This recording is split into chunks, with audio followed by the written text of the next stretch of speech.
Hello, guys. Welcome back to my YouTube channel. So, if you're a returning viewer, thanks for coming back. Thanks for the constant support, and I hope you get a scholarship sooner than later. And if you're coming for the first time, thank you for coming. Make sure you subscribe because I'm sure you like the materials on this channel. And by the way, where have you been? There have been a lot of materials already on this channel on fully funded scholarships around the world. And try to get one, and we are here to actually assist you on doing that. So, this scholarship we're looking at today is for both home students and international students. As you can see here, you get tuition waiver whether you're home or overseas. Apart from that, you also get a stipend of over £17,000, quite generous to cover your living expenses. Additionally, you get £2,500 for travel conference costs. So, this is a very generous scholarship. And this scholarship is present at the University of Essex. University of Essex in the UK is offering the scholarship. It is specifically known as the Chancellor's PhD scholarships. The Chancellor's PhD scholarships. And you might say, oh, I do not have a master's. Can I just move from a BSc to a PhD? The answer is yes, and it depends. So for some departments, you will come to find out that you can move actually from a BSc to a PhD. For some other departments, they require a master's. So check for your own department. I'll be doing so together in this video, so do not worry. So let's go to the basic details about the scholarship.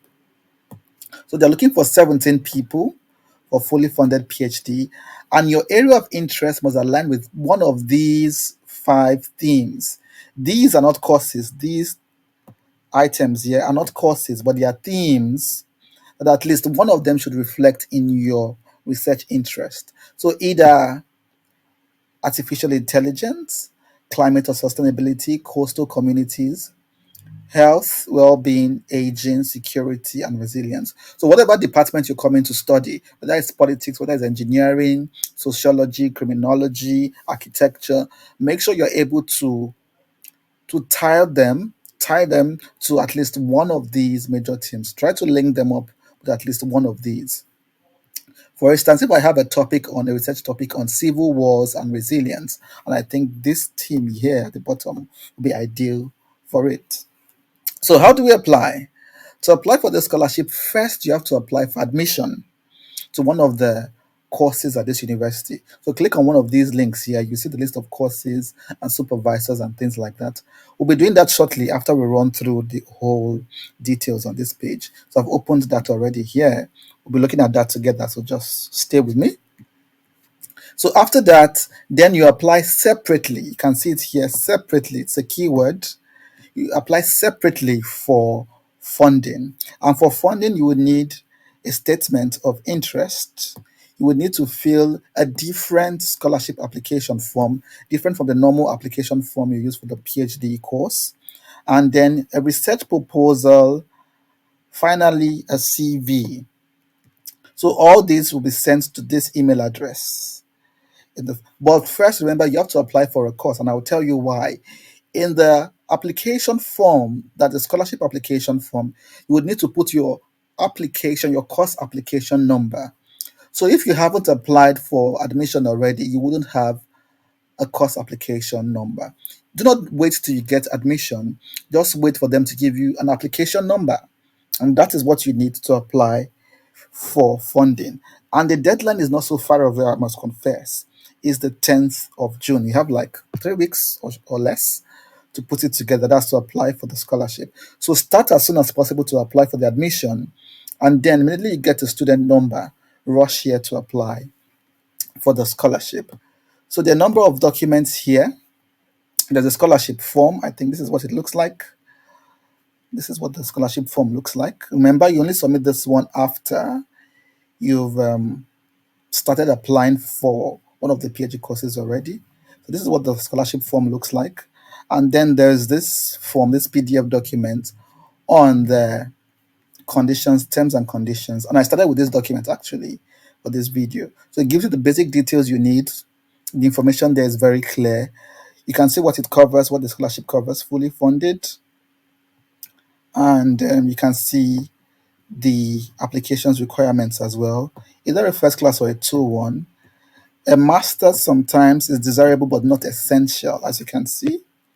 Master's desirable but not essential for many courses. And then it's 3 years. You can read the other information, of course, by yourself. The document is easy to follow. So how do we apply? Let's see. Let's simulate an application. So let's say I'm interested in environmental sciences. How do we apply? So I've clicked on this link and it took me here, and it says here research degree finder. Let me open another tab. Research degree finder. So let's look for anything on environment. Environment. Let's get a result. Okay. There's PhD in environmental sciences. Let's click on it and see the applications requirements. So straight away, entry requirements. Let's see. So it says here you need a you need a good honors degree, that's a bachelor's degree, or not and or a master's degree in a relevant discipline. A well-developed research proposal is essential as well. And they said you might have to do an interview. So if you have a good master's degree, that's wonderful. You have a master's, even better.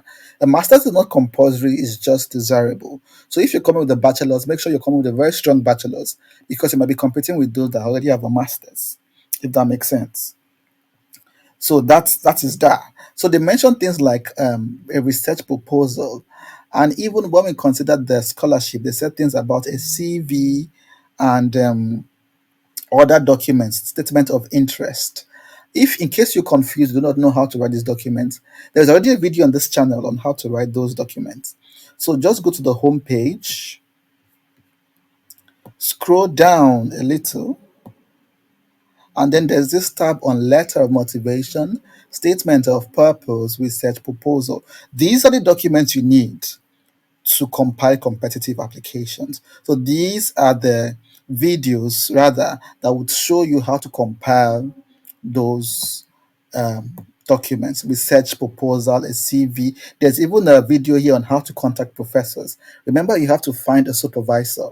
We'll be looking at that soon. And this video gives you tips on how to contact a supervisor.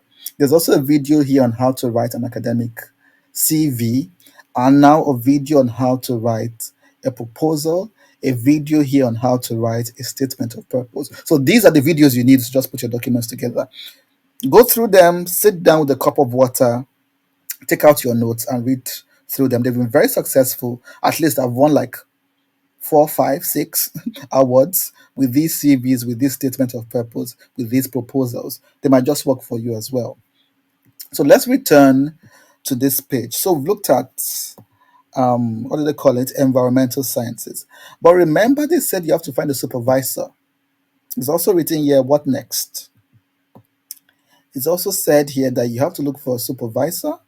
It's good to contact the department, have a research proposal. So how do you find a supervisor? So we'll go back to this link. Remember this link? We found it from this main page, remember? Good.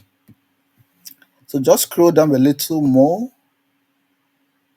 You can see the tab here, find a supervisor. So let's click on this and see. Remember, we're using environmental sciences for the example. Let's click on environment, and you can see here supervisors. So these are the people working on things related to environment. So this is more of computer engineering department. This is not exactly what I'm looking for. So this is soil environment. You see, okay. Check for other professors and see if there's any other one that aligns closely to your own. Okay. So you just scroll down and check their profiles and see which one is closer. Social care, health, okay. Learning environment. So just go down there. So click on their profile and see, and then send an email. Send them an email. Tell them you want to apply for this PhD course. Tell them you're looking for a supervisor. Give them a background of your academic and professional interest. And of course, this video on this channel will often show you how to do that. I've detailed the process already on how to contact supervisors. It's a good thing to also, send in your CV as well, attach your CV. If you have the research proposal already, like a 1,000 word, or just see what you can put together. I don't think they gave like a word limit for the research proposal, but usually about 1,000 words, or even more. If you can do more, you could attach that as well. It's often a good idea. So that's it. I hope this was useful. Remember, the deadline is just the 10th of June, so you want to hurry up and start working as soon as possible. So check for your own department, of course. So I just checked for environmental sciences. There might be something else. You can see here environmental biology. Application requirements might differ depending on the department. So you want to clarify and see what works for your own department. So this is environmental biological and environmental something, environmental biology rather. So it's quite similar to what we've seen already. Either honors degree, that's a bachelor's, or a master's. So quite similar. You could also do something on politics. You could check for political science and see if there is a different application requirement. PhD government, let's see what they require. And then let's go to entry requirements. For entry requirements, they need a good honors degree, and now it's and not or, and a master's degree. So here you would need a master's to get a degree at this government department. So that's it, guys. I hope this was useful. And remember the form. Lastly, the form. And this form is asking for, you see, it's asking for that number.